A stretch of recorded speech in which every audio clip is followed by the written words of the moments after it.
ಸುಟ್ಟಿರಬಹುದು ಅಂತ ಹೇಳಿ, ಅಂದ್ರೆ ಸುಡ್ಲಿಕ್ಕೆ ಪ್ರಯತ್ನ ಪಟ್ಟಿರಬಹುದು.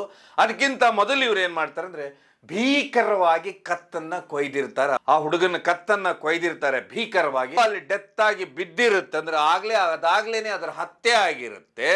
ಆಗ ಸಮೇತನು ಇವ್ರು ಏನ್ ಮಾಡ್ತಿರ್ತಾರೆ ಅಂದ್ರೆ ದುಡ್ಡಿಗೋಸ್ಕರ ಫೋನ್ ಇನ್ನೂ ಮಾಡ್ತಾನೆ ಇರ್ತಾರೆ. ಯಾರು ಕಿಡ್ನಾಪ್ ಮಾಡಿರ್ತಾರೆ ಅವ್ರ 5 ಲಕ್ಷಕ್ಕೆ ಅಂತಾರಾಷ್ಟ್ರೀಯ ಕರೆಯಾಗಿ ಪರಿವರ್ತಿಸ್ತಿದ್ದ ಅಂತ ಹೇಳಿದ್ರು. ಒಂದ್ ವೇಳೆ ಸಪೋಸ್ ಅವ್ನು ಬನ್ನೇರ್ಘಟ್ಟ ಕಡೆಯಿಂದಾನೇ ಫೋನ್ ಮಾಡಿದ್ರು, ಅದು ಯಾವುದೋ ಇನ್ನೊಂದು ದೇಶದಿಂದ ಫೋನ್ ಬಂದಾಗ ಆಗಿರೋದು.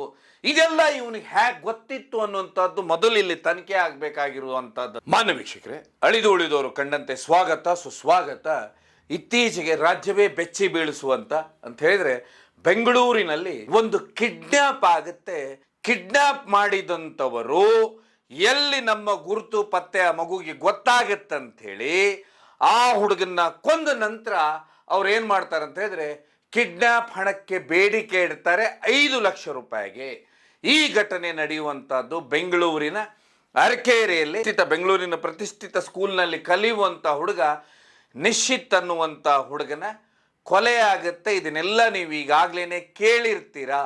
ಆದ್ರೆ ಇಲ್ಲಿ ಒಬ್ಬ ಹುಡುಗನ್ನ ಕೊಲ್ಲಬೇಕಾದ್ರೆ ಯಾವ ರೀತಿ ಕೊಲ್ತಾನೆ ಅನ್ನುವಂಥದ್ದು, ಅದೆಲ್ಲಕ್ಕಿಂತ ಹೆಚ್ಚಾಗಿ ಇವತ್ತಿನ ಕಾಲದಲ್ಲಿ ಈ ರೀತಿ ಮನಸ್ಥಿತಿಗಳು ಹೇಗೆ ಬರ್ತಾವೆ ಕೆಲವೊಬ್ಬರದು ಅನ್ನುವಂಥದ್ದು ಒಟ್ಟಾರೆಯಾಗಿ ಇಲ್ಲಿ ಬರುವಂತ ಪ್ರಶ್ನೆ ಒಂದು ಕಡೆ ಆದ್ರೆ, ಇನ್ನೊಂದು ಕಡೆ ಬರುವಂತದ್ದು ಅವರ ತಂದೆ ತಾಯಿ ದುಃಖ. ಯಾಕಂತ ಹೇಳಿದ್ರೆ ನಿಮ್ಗೆಲ್ಲ ಗೊತ್ತು, ಇವತ್ತು ಹೆಚ್ಚು ಕಡಿಮೆ ಇವತ್ತು ಎಲ್ಲರಿಗೂ 1 ಅಥವಾ 2 ಮಕ್ಕಳು ಇರ್ತಾರೆ.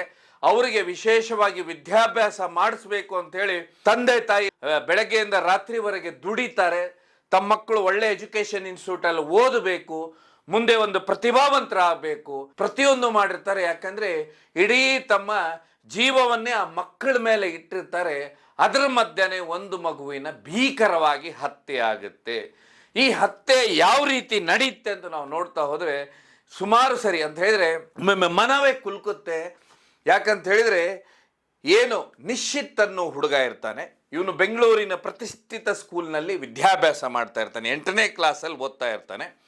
ಸ್ಕೂಲ್ನಿಂದ ಬಂದು ಅರಕೇರಿಯ ಲೇಔಟ್ ಇದೆ, ಲೇಔಟಿಂದ ಟ್ಯೂಷನ್ಗೆ ಹೋಗಿರ್ತಾನೆ ಸಂಜೆ. ಅದೇ ರೀತಿನೇ ಪ್ರತಿ ದಿವಸ ಟ್ಯೂಷನ್ ಹೋದಂಥವನು ಮನೆಗೆ ಸಂಜೆ 7:30 ಬರ್ತಾ ಇರ್ತಾನೆ. 7:30 ಬರ್ದಾಗ ಆ ದಿವಸ ಇವನು 7:30 ಆಗಿ 8 ಆದ್ರೂ ಮನೆಗೆ ಬರೋದಿಲ್ಲ. ಹೀಗಾಗಿ ಪೋಷಕರು ಗಾಬರಿ ಆಗ್ತಾರೆ. ಲೆಕ್ಚರರ್ ಆಗಿರ್ತಾರೆ ಅವರು ಪ್ರತಿಷ್ಠಿತ ಕಾಲೇಜಿನಲ್ಲಿ. ಹೀಗಾಗಿ ಅವ್ರು ಏನು ಮಾಡಿಬಿಡ್ತಾರೆ ಅಂದರೆ ಅವರ ತಂದೆ ಹೋಗಿ ಮಗ ಇನ್ನೂ ಬಂದಿಲ್ಲ ಅಂತ ಎಲ್ಲ ಕಡೆ ಹುಡುಕ್ತಾರೆ. ಹುಡುಕಿದಂಥವ್ರು ನೇರವಾಗಿ ಹುಳಿಮಾವ್ ಪೊಲೀಸ್ ಸ್ಟೇಷನ್ನಲ್ಲಿ ಕಂಪ್ಲೇಂಟನ್ನು ಕೊಡ್ತಾರೆ. ಕಂಪ್ಲೇಂಟ್ ಕೊಡ್ತಾರೆ. ಇದಾದ ಮೇಲೆ ತಡರಾತ್ರಿ ಅಂತ ಹೇಳಿದ್ರೆ ಒಂದು ಫೋನ್ ಬರುತ್ತೆ.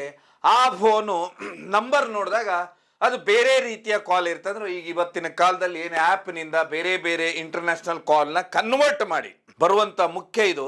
ಕನ್ವರ್ಟ್ ಮಾಡಿ ಎಲ್ಲ ಹೇಗೆ ಮಾತಾಡ್ತಾರೆ ಆ ರೀತಿ ಬರುತ್ತೆ. ಅದೇ ರೀತಿ ಕಾಲ್ ಬಂದಂಥದ್ದು ಹುಡುಗನ ತಾಯಿಯವರ ಮೊಬೈಲಿಗೆ ಬರುತ್ತೆ. ಬಂದಂಥದ್ದು 5 ಲಕ್ಷಗೆ ಬೇಡಿಕೆ ಇಡ್ತಾರೆ. ಈ ರೀತಿ ನಿಮ್ಮ ಮಗನ್ನ ನಾವು ಕಿಡ್ನಾಪ್ ಮಾಡಿದ್ದೇವೆ, ಅವನು ನಮ್ಮ ಹತ್ರ ಇದ್ದಾನೆ, ನೀವು ಅವನನ್ನ ಬಿಡಿಸ್ಕೋಬೇಕಂತ ಹೇಳಿದ್ರೆ 5 ಲಕ್ಷ ರೂಪಾಯಿಯನ್ನ ಕೊಡಬೇಕು ಅಂತೇಳಿ ಪೊಲೀಸ್ ಸ್ಟೇಷನ್ನಲ್ಲಿ ಮೊದಲೇ ಕಂಪ್ಲೇಂಟ್ ಕೊಟ್ಟಿರ್ತಾರೆ. ಅದಾದ ಮೇಲೆ ಈ ವಿಷಯವನ್ನು ಗಮನಕ್ಕೆ ತರ್ತಾರೆ. ಆಗ ಪೊಲೀಸರು ಏನು ಮಾಡ್ತಾರೆ ಅಂದರೆ ಯಾವ ಫೋನ್ನಿಂದ ಬಂತು ಅನ್ನುವಂಥದ್ದು, ಅದಾದ ಮೇಲೆ ಯಾವಾಗ ಫೋನ್ ಬರುತ್ತೆ ಆ ಸಮಯದಲ್ಲಿ ಏನು ಪೊಲೀಸ್ ಸ್ಟೇಷನಲ್ಲಿ ಆಪ್ರೇಟ್ ಈ ಪೂರ್ತಿ ಈ ಕೇಸನ್ನಂದ್ರೆ ಆ ಮಗುನ ಹುಡುಕ್ತಾ ಇರ್ತಾರೆ. ಅಲ್ಲಿ ಧ್ವನಿಗಳ ಬದಲಾವಣೆ ಯಾವಾಗ ಆಗುತ್ತೆ ಅಂತ ಹೇಳಿದ್ರೆ, ಧ್ವನಿಗಳ ಬದಲಾವಣೆ ಯಾವಾಗ ಆಗುತ್ತೆ ಆಗ ಅವರಿಗೆ ಯಾರು ಕಿಡ್ನಾಪ್ ಮಾಡಿರ್ತಾನೆ ಆ ವ್ಯಕ್ತಿಗೆ ಪೊಲೀಸರಿಗೆ ಕಂಪ್ಲೇಂಟು ಅಥವಾ ಪೊಲೀಸರು ಇವರು ಯಾರೋ ತಿಳಿಸಿದ್ದಾರೆ ಅನ್ನುವಂಥದ್ದು ಗೊತ್ತಾಗುತ್ತೆ. ಅದು ಹೇಗೆ ಗೊತ್ತಾಗುತ್ತೆ ಅನ್ನುವಂಥದ್ದು ನಾವು ಇಲ್ಲಿ ನೋಡ್ತಾ ಹೋದ್ರೆ, ಯಾಕಂತ ಹೇಳಿದ್ರೆ ಈ ವ್ಯಕ್ತಿ ಮೊದಲೇ ಒಂದು ಪೋಸ್ಕೋ ಕೇಸಿನ ಅಡಿಯಲ್ಲಿ ಸಿಕ್ಕಾಕೊಂಡಂತ ವ್ಯಕ್ತಿ ಇರ್ತಾನ ಅನ್ನುವಂಥದ್ದು ಒಂದು ಕಡೆ ಸುದ್ದಿ ಆದ್ರೆ, ಇನ್ನೊಂದು ಕಡೆ ಬರುವಂಥದ್ದು ಸುದ್ದಿ ಅಂತ ಹೇಳಿದ್ರೆ ಅವನೇನು ಮೊದಲು ಫೋನ್ ಮಾಡಿರ್ತಾನೆ ಆಗ ಅವನು ಹೇಳಿರ್ತಾನೆ ಪೊಲೀಸರಿಗೆ ಈ ವಿಷಯನ ತಿಳಿಸಬಾರ್ದು ಅಂಥೇಳಿ. ಯಾವಾಗ ಮತ್ತೆ ಅವನು ಫೋನ್ ಮಾಡಿದಾಗ ಧ್ವನಿಗಳು ಬೇರೆ ಆಗ್ತವೆ. ಆ ಧ್ವನಿಯ ವ್ಯತ್ಯಾಸವು ಅವನಿಗೆ ಗೊತ್ತಾಗುತ್ತೆ. ಯಾಕಂತ ಹೇಳಿದ್ರೆ ಈ ವ್ಯಕ್ತಿ ಯಾರಿರ್ತಾನೆ ಇವನು ಅವರ ಮನೆಯಲ್ಲಿ ಡ್ರೈವಿಂಗ್ ಕೆಲಸನ ಮಾಡಿರ್ತಾನೆ. ಯಾವ ರೀತಿ ಡ್ರೈವಿಂಗ್ ಕೆಲಸ ಮಾಡಿರ್ತಾನೆ ಅಂತ ಹೇಳಿದ್ರೆ, ಇವತ್ತೇನು ಆ್ಯಪ್ ಮುಖಾಂತರ ಏನು ಈ ಡ್ರೈವರ್ ಅಂತ ಹೇಳಿದ್ರೆ ಮನೆಯಲ್ಲಿ ಕೆಲವೊಬ್ಬರ ಮನೆಯಲ್ಲಿ ಎಲ್ಲರ ಮನೆಯಲ್ಲೂ ಇವತ್ತು ಕಾರ್ ಇರೋದು ಸರ್ವೇ ಸಾಮಾನ್ಯ. ಹೀಗಾಗಿ ಅವ್ರಿಗೆಲ್ಲಾದ್ರೂ ಊರಿಗೆ ಹೋಗ್ಬೇಕಾದ್ರೆ ಬೇರೆ ದೂರದ ಕಡೆ ಹೋಗ್ಬೇಕಾದ್ರೆ ಅವ್ರೇನು ಮಾಡ್ತಾರೆ, ಈ ರೀತಿ ಆ್ಯಪ್ನಲ್ಲಿ ಬುಕ್ ಮಾಡಿಕೊಂಡು ಚಾಲಕರು ಇರ್ತಾರೆ, ಅವ್ರನ್ನ 1 ದಿವಸಕ್ಕೋ 2 ದಿವಸಕ್ಕೋ 3 ದಿವಸಕ್ಕೋ ಈ ರೀತಿ ಬುಕ್ ಮಾಡ್ಕೊಂಡಿರ್ತಾರೆ. ಹೀಗಾಗಿ ಡ್ರೈವಿಂಗ್ ಬಂದಂಥ ವ್ಯಕ್ತಿಯೇ ಏನಾಗಿರುತ್ತಂದ್ರೆ ಇಲ್ಲಿ ಕಿಡ್ನ್ಯಾಪ್ ಮಾಡಿರ್ತಾನೆ. ಹೀಗಾಗಿ ಅವನಿಗೆ ಮನೆಯವರ ಧ್ವನಿಯ ವ್ಯತ್ಯಾಸ ಮತ್ತು ಬೇರೆಯವರು ಮಾತಾಡೋ ಧ್ವನಿ ವ್ಯತ್ಯಾಸ ಗೊತ್ತಾಗುತ್ತೆ. ಆಗ ಅವನಿಗೆ ಗೊತ್ತಾಗಿರುತ್ತೆ ಅನ್ನುವಂಥದ್ದು ಈಗ ಬಂದಿರುವಂತ ಮಾಹಿತಿ. ಇನ್ನೊಂದು ಕಡೆ ಏನಾಗುತ್ತೆ ಅಂತ ಹೇಳಿದ್ರೆ, ಪೊಲೀಸರು ಎಲ್ಲಾ ಕಡೆನೂ ಹುಡುಕ್ತಾ ಇದ್ದಾರೆ ಎಲ್ಲಿದ್ದಾನೆ ಏನಿದ್ದಾನೆ ಅಂತ ಹೇಳಿ. ಇದಾದ ಮೇಲೆ ಸಂಜೆ ಕಿಡ್ನಾಪ್ ಆಗಿದೆ ಅಂದ್ರೆ ಮರನೇ ದಿವಸ ಬೆಳಗ್ಗೆನೆ ಫೋನ್ ಮಾಡಿ ಮೊದಲಿಗೆ ಹೇಳ್ತಾನೆ ಬನ್ನೇರುಘಟ್ಟಾಗಿ ಬನ್ನಿ, ದುಡ್ಡು ತಗೊಂಡು ಅಲ್ಲಿಗೆ ಬನ್ನಿ ಅಂತಾನೆ. ಅದಾದ ಮೇಲೆ ಅವ್ನು ಹೇಳೋದು JP ನಗರ ಕಡೆ ಬನ್ನಿ, ಈ ರೀತಿ ಬೇರೆ ಬೇರೆ ಸ್ಥಳಗಳನ್ನ ಹೇಳ್ತಾ ಹೋಗ್ತಾನೆ. ಹೇಳಿದಾಗ ಇವ್ರು ಏನ್ ಮಾಡ್ತಾರೆ ಅಂದ್ರೆ ದುಡ್ಡನ್ನು ತಗೊಂಡು ಹೋಗ್ತಾರೆ. ಆದ್ರೆ ಅವನು ಎಲ್ಲೋ ಒಂದು ಕಡೆ ದುಡ್ಡನ್ನ ತಗೊಂಡು ಹೋಗ್ತಾರೆ. ಹೋದಾಗ ಅವನು ಆ ಜಾಗದ ಸಿಗುವುದಿಲ್ಲ. ಯಾಕಂತ ಹೇಳಿದ್ರೆ ಅವನ ತಲೆಯಲ್ಲಿ ಎಲ್ಲೋ ಒಂದು ಕಡೆ ಇತ್ತು ಅನ್ಸುತ್ತೆ, ಪೊಲೀಸರು ನನ್ನನ್ನ ಫಾಲೋ ಮಾಡ್ತಾ ಇದ್ದಾರೆ ಅನ್ನುವಂಥದ್ದು. ಇದ್ರ ಮಧ್ಯಾಹ್ನ ಪೊಲೀಸರು ಏನು ತನಿಖೆ ಮಾಡ್ತಿರ್ತಾರೆ, ಎಲ್ಲಿ ಕಿಡ್ನಾಪ್ ಆಯ್ತು, ಅವನ ಟ್ಯೂಷನ್ ಎಲ್ಲಿದೆ, ಮನೆ ಎಲ್ಲಿದೆ, ಯಾವ ರಸ್ತೆಯಿಂದ ಅವ್ನು ಬರ್ತಾನ ಅನ್ನುವಂತ ನೋಡ್ತಾ ಹೋದಾಗ ಆ ಸೈಕಲ್ ಏನಿದೆ ಅಂದ್ರೆ ಒಂದು ಪಾರ್ಕ್ ಹತ್ರ ಬಿದ್ದಿರುತ್ತೆ. ಆ ಪಾರ್ಕ್ನಿಂದ ಇವ್ರು ಏನ್ ಮಾಡ್ಬಿಡ್ತಾರೆ ಅಂದ್ರೆ CCTV ಫುಟೇಜ್ ನೋಡ್ಕೊಂಡು ಹೋಗ್ತಾರೆ. ನೋಡಿದಾಗ ಆ ವ್ಯಕ್ತಿಯ ಮುಖ ಅಂತ ಹೇಳಿದ್ರೆ ಆ ವ್ಯಕ್ತಿ ಯಾರು ಅಂತ ಹೇಳ್ಕೊಳ್ಳೆ ನೋಡಿದಾಗ ಗೊತ್ತಾಗುತ್ತೆ, ಈ ಹುಡುಗ ಏನು ಒಂದು ಬೈಕ್ನಲ್ಲಿ ಮಧ್ಯ ಕೂತ್ಕೊಂಡಿರ್ತಾನೆ, ಮುಂದ್ಗಡೆ ಒಬ್ಬ ಡ್ರೈವ್ ಮಾಡ್ತಾ ಇರ್ತಾನೆ, ಹಿಂದ್ಗಡೆ ಒಬ್ಬ ಕೂತ್ಕೊಂಡಿರ್ತಾನೆ. ಆಗ್ಲೇ ಗೊತ್ತಾಗೋದು ಈ ಹುಡುಗನಿಗೆ ಪರಿಚಯ ಇರುವಂತ ವ್ಯಕ್ತಿನೇ ಇಲ್ಲಿ ಕಿಡ್ನಾಪ್ ಮಾಡಿದಾನಂತ ಗೊತ್ತಾಗುತ್ತೆ. ಇದಾದ ಮೇಲೆ ಪೊಲೀಸರ ಅವನ ಮುಖ ಅಂತ ಹೇಳಿದ್ರೆ ಬೇರೆ ಬೇರೆ CCTVಯ ಫುಟೇಜ್ ತೆಗೆದಾಗ ಗೊತ್ತಾಗುತ್ತೆ ಅವನ ಹೆಸರು ಗುರುಮೂರ್ತಿ ಅಂತ ಹೇಳಿ. ಇವನು ಕೋಳಿ ಫಾರ್ಮ್ ಲೇಔಟ್ ಅಂತ ಹೇಳಿ, ಏನು ಬನ್ನೇರುಘಟ್ಟ ರಸ್ತೆಯಲ್ಲಿ ಕೋಳಿ ಫಾರ್ಮ್ ಲೇಔಟ್ ಇದೆ. ಇಲ್ಲಿ ಸಿಕ್ಕಾಪಟ್ಟೆ ಅಂದ್ರೆ ವಿಶೇಷವಾಗಿ ಇಲ್ಲಿ ಬೇಕಾದಷ್ಟು ಇತ್ತೀಚೆಗೆ ಕ್ರಿಮಿನಲ್ ಆಕ್ಟಿವಿಟಿಗಳು ನಡೀತಾವನ್ನುವಂಥದ್ದು ಬಹುದೊಡ್ಡ ಮಾಹಿತಿ. ಯಾಕಂತ ಹೇಳಿದ್ರೆ ಪೊಲೀಸರು ಇಲ್ಲಿ ವಿಶೇಷವಾಗಿ ಗಮನಿಸಬೇಕಾಗತ್ತೆ ಅನ್ನುವಂಥದ್ದು. ಸುಮಾರು ಅಫೆನ್ಸ್ಗಳು ಈ ಭಾಗದಲ್ಲಿ ನಡೀತಾ ಇದೆ ಅನ್ನುವಂಥದ್ದು ಸುದ್ದಿ ಇದೆ. ಅದೇ ರೀತಿನೇ ಯಾವಾಗ ಪೊಲೀಸರಂದ್ರೆ ಇವನ ವ್ಯಕ್ತಿ ಹೆಸರು ಗುರುಮೂರ್ತಿ ಅಂತ ಗೊತ್ತಾಗತ್ತೆ, ಗುರುಮೂರ್ತಿ ಎಂದು ಗೊತ್ತಾದ ಮೇಲೆ ಇವನ ಏನು ಹಿಸ್ಟ್ರಿ ತೆಗಿತಾರೆ, ಆಗ ಬರುವಂಥದ್ದೇ ಪೋಕ್ಸೋ ಪ್ರಕರಣದಲ್ಲಿ ಹಿಂದೆ ಇವನು ಇದ್ದ ಅನ್ನುವಂಥದ್ದು ಒಂದು ಸುದ್ದಿ ಬಂದರೆ, ಇನ್ನೊಂದು ಕಡೆ ಅಂತ ಹೇಳಿದ್ರೆ ಆವಾಗ ಸಮೇತನ ಆ ದುಡ್ಡಿಗೋಸ್ಕರನೇ ಇನ್ನೂ ಫೋನ್ ಮಾಡ್ತಾ ಇರ್ತಾನೆ. ಅದೇ ಸಮಯಕ್ಕೆ ಹುಳಿಮಾವ್ ಪೊಲೀಸ್ ಸ್ಟೇಷನ್ಗೆ ಬನ್ನೇರುಘಟ್ಟದಿಂದ ಕಗ್ಗಲೀಪುರಕ್ಕೆ ಹೋಗೋ ರಸ್ತೆ ಇದೆ, ಇದ್ರ ಮಧ್ಯನೇ ಒಂದು ಬಂಡೆಯ ಮೇಲೆ ಒಂದು ಶವ ಸಿಗುತ್ತೆ. ಅದನ್ನ ಅಲ್ಲಿ ದನ ಮೇಯಿಸ್ಲಿಕ್ಕೆ ಹೋದಂಥವ್ರು ಯಾರನ್ನೋ ಪೊಲೀಸರ ಗಮನಕ್ಕೆ ತರ್ತಾರೆ. ಆಗ ಅವರ ತಂದೆ ತಾಯಿನ ಕರ್ಕೊಂಡೋಗಿ ತೋರಿಸಿದಾಗ ಅಲ್ಲಿ ಆ ಮಗುವಿನ ಅಂತ ಹೇಳಿದ್ರೆ ಆ ಬಂಡೆ ಮೇಲೆ ಒಂದು ಶವ ಬಿದ್ದಿರುತ್ತೆ, ಅದರ ಮುಖ ಅರ್ಧ ಸುಟ್ಟಿರುತ್ತೆ, ಕಾಲತ್ರ ಸುಟ್ಟಿರುತ್ತೆ. ಅದು ನೋಡಿದಾಗ ಗೊತ್ತಾಗುತ್ತೆ ಅವ್ರಿಗೆ ತಮ್ಮದೇ ಮಗ ಅಂತ. ಯಾವಾಗ ಮಗು ಅಲ್ಲಿ ಡೆತ್ ಆಗಿ ಬಿದ್ದಿರುತ್ತೆ ಅಂದ್ರೆ ಅದಾಗ್ಲೇನೆ ಅದರ ಹತ್ಯೆ ಆಗಿರುತ್ತೆ. ಆಗ ಸಮೇತನು ಇವ್ರು ಏನ್ ಮಾಡ್ತಿರ್ತಾರೆ ಅಂದ್ರೆ ದುಡ್ಡಿಗೋಸ್ಕರ ಫೋನ್ ಇನ್ನೂ ಮಾಡ್ತಾನೆ ಇರ್ತಾರೆ. ಯಾರು ಕಿಡ್ನಾಪ್ ಮಾಡಿರ್ತಾರೆ ಅವ್ರು 5 ಲಕ್ಷಕ್ಕೆ. ಅದರರ್ಥ ಇಲ್ಲಿ ಸುಮಾರು ವಿಚಾರಗಳು ಬರ್ತಾವೆ. ಒಂದು ಕಡೆ ನೋಡಿದಾಗ ಏನು ಇವರು ಕಿಡ್ನಾಪ್ ಮಾಡ್ತಾರೆ ಅಂತ ಹೇಳಿದ್ರೆ ಸಂಜೆ 7:30 ಸುಮಾರು ಕಿಡ್ನಾಪ್ ಮಾಡಿದಂಥವ್ರು ಬನ್ನೇರುಘಟ್ಟ ಅರಣ್ಯ ಪ್ರದೇಶಕ್ಕೆ ಕರ್ಕೊಂಡು ಹೋಗ್ತಾರೆ. ಕರ್ಕೊಂಡು ಹೋದಾಗ ಮಗು ಎಲ್ಲೋ ಹಠ ಹಿಡಿರ್ಬೋದು, ಆ ಹುಡುಗ ಹಠ ಹಿಡಿದಿರ್ಬೋದು ಅನ್ನುವಂಥದ್ದು, ನಾನು ಮನೆಗೆ ಹೋಗ್ತೇನಂತೇಳಿ. ಆಗ ಇವನು ಗುರುತು ಪತ್ತೆ ಆಗುತ್ತೆ ಅನ್ನೋದಕ್ಕೆ ಅವ್ರು ಏನ್ ಮಾಡಿರ್ತಾರೆ, ತಾವೇನು ಬೈಕಲ್ಲಿ ಕರ್ಕೊಂಡು ಹೋಗಿರ್ತಾರೆ ಅದರಲ್ಲೇ ಇದ್ದಂತ ಪೆಟ್ರೋಲ್ನ ಉಗ್ಗಿ ಸುಟ್ಟಿರಬಹುದು ಅಂತ ಹೇಳಿ, ಅಂದ್ರೆ ಸುಡ್ಲಿಕ್ಕೆ ಪ್ರಯತ್ನ ಪಟ್ಟಿರಬಹುದು. ಅದಕ್ಕಿಂತ ಮೊದಲು ಇವ್ರು ಏನ್ ಮಾಡ್ತಾರೆ ಅಂದ್ರೆ ಭೀಕರವಾಗಿ ಕತ್ತನ್ನ ಕೊಯ್ದಿರ್ತಾರೆ. ಆ ಹುಡುಗನ ಕತ್ತನ್ನ ಕೊಯ್ದಿರ್ತಾರೆ ಭೀಕರವಾಗಿ, ಕೊಲೆ ಮಾಡಿ ನಂತರ ಈ ಶವ ಸುಡೋದಕ್ಕೆ ಪ್ರಯತ್ನ ಮಾಡಿರ್ತಾರೆ. ಆದ್ರೆ ಅಲ್ಲೇನಾಗುತ್ತೆ ಅಂದ್ರೆ ಪೆಟ್ರೋಲ್ ಇರುವುದಿಲ್ಲ, ಬೈಕಲ್ಲಿ ಇದ್ದಷ್ಟು ಪೆಟ್ರೋಲ್ನ ಹಾಕಿ ಸುಟ್ಟಿರ್ಬೋದು ಅನ್ನುವಂಥದ್ದು. ಯಾಕಂದ್ರೆ ಅರೆಬಂದ ಶವ ಆಗಿರೋದ್ರಿಂದ ಈಗ ಒಂದು ಸುದ್ದಿ ಬಂದ್ರೆ, ಇನ್ನೊಂದು ಕಡೆ ಆ ಯಾರು ವ್ಯಕ್ತಿ ಇರ್ತಾನೆ ಇವನ್ ಹಿಂದೆ ಇವರು ಡ್ರೈವಿಂಗ್ ಕೆಲಸಕ್ಕೆ ಬಂದಿರ್ತಾನೆ ಅನ್ನೋದು ಯಾವಾಗ ಗೊತ್ತಾಗತ್ತೆ, ಆಗ ಗೊತ್ತಾಗೋದು ಏನು ಇವನು ಪದೇ ಈ ಫೋನ್ ನಂಬರ್ನ ಚೇಂಜ್ ಮಾಡಿ ಮಾತಾಡ್ತಿರ್ತಾನೆ. ಅಂದ್ರೆ ಇಂಟರ್ನ್ಯಾಷನಲ್ ಕಾಲ್ ಟೈಪ್ ಆ್ಯಪ್ ಮುಖಾಂತರ ಇವನು ಮೆಸೇಜ್ಗಳು ಅದು ಇದು ಕಳಿಸ್ತಾ ಇರ್ತಾನೆ. ಇವನ ನಿಜವಾದ ಫೋನ್ ನಂಬರ್ ಅಂದ್ರೆ ಇವನು ಏನು ಫೋನ್ ಯೂಸ್ ಮಾಡ್ತಾನೆ ಅದು ಪೊಲೀಸರಿಗೆ ಗೊತ್ತಾಗುತ್ತೆ. ಪೊಲೀಸರಿಗೆ ಯಾವಾಗ ಗೊತ್ತಾಗುತ್ತೆ, ಪೊಲೀಸರು ಅದರ ಲೊಕೇಶನ್ನ ಟ್ರೇಸ್ ಮಾಡ್ತಾ ಹೋಗ್ತಾರೆ. ಟ್ರೇಸ್ ಮಾಡಿದಾಗ ಏನಿದೆ ಕಗ್ಲಿಪುರದಿಂದ ಬನ್ನೇರುಘಟ್ಟ ಹೋಗುವಂತ ಅರಣ್ಯ ಪ್ರದೇಶ ಏನಿದೆ, ಇದೇ ಭಾಗದಲ್ಲಿ ಇವರು ಅಡಗಿರುವುದು ಗೊತ್ತಾಗುತ್ತೆ. ಅದಾದ ಮೇಲೆ ಪೊಲೀಸರು ಏನ್ ಮಾಡ್ತಾರೆ ಅಂತ ಹೇಳಿದ್ರೆ, ಇವ್ರನ್ನ ಅಲ್ಲಿ ಎಲ್ಲಿ ಬೆನ್ನಟ್ಟುಕೊಂಡು ಆ ಕಾಡಿನಲ್ಲಿ ಹೋದಾಗ ಪೊಲೀಸರ ಇವರ ಮಧ್ಯ ಏನಿ ಈಗ ಬಂದಿರುವಂತ ಮಾಹಿತಿ ಅಂತ ಹೇಳಿದ್ರೆ, ಏನು ಪೊಲೀಸರ ಮೇಲೆ ಇವರು ದಾಳಿ ಮಾಡ್ಲಿಕ್ಕೆ ಬರ್ತಾರೆ. ಅದಾಗಲೇ ಇವರ ಕಾಲಿಗೆ ಗುಂಡು ಹೊಡೆದು ಪೊಲೀಸರು ಅವರನ್ನ ಬಂಧಿಸ್ತಾರೆ.